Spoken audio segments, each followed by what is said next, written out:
সংসদীয় পদ্ধতিতে স্থানীয় সরকার নির্বাচন করার পক্ষে স্থানীয় সরকার সংস্কার কমিশন প্রধান তোফায়েল আহমেদ এক মতবিনিময় সভায় এই কথা জানিয়েছেন। তিনি আরও বলেন, জনগণ চায় আগে স্থানীয় সরকার নির্বাচন হোক।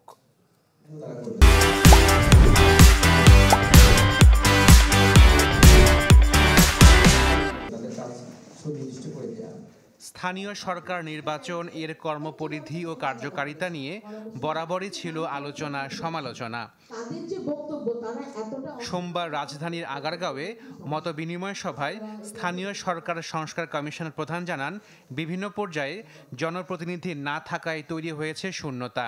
তাই জাতীয় নির্বাচনের আগে স্থানীয় সরকারের ভোট চায় মানুষ।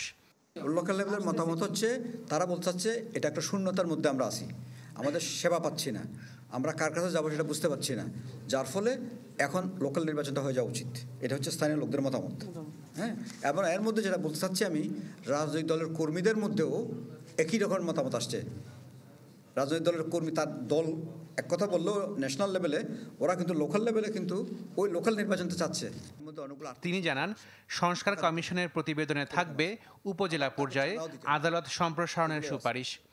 মাঝদারসানের মামলার মাধ্যমে বিচার বিভাগ এবং শাসন বিভাগ কিন্তু পৃথকীকরণ হয়েছে।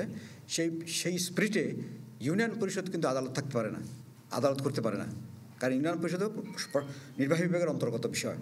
তো সেই জন্য একজন নির্বাচিত চেয়ারম্যান, নির্বাচিত ব্যক্তি আদালত চালাতে পারবেন কিনা এটা ওনারা ঠিক দেখবেন। এটা তাহলে এটা না থাকলে কি হবে, সালিশ সিস্টেমটা কিন্তু থাকতে হবে গ্রামে, এটাকে একটা লিগালাইজ করতে হবে। স্থানীয় সরকারের কাজে এমপিরা যাতে হস্তক্ষেপ করতে না পারেন সেটি নিশ্চিতেও মতামত দেবার কথা জানিয়েছে কমিশন।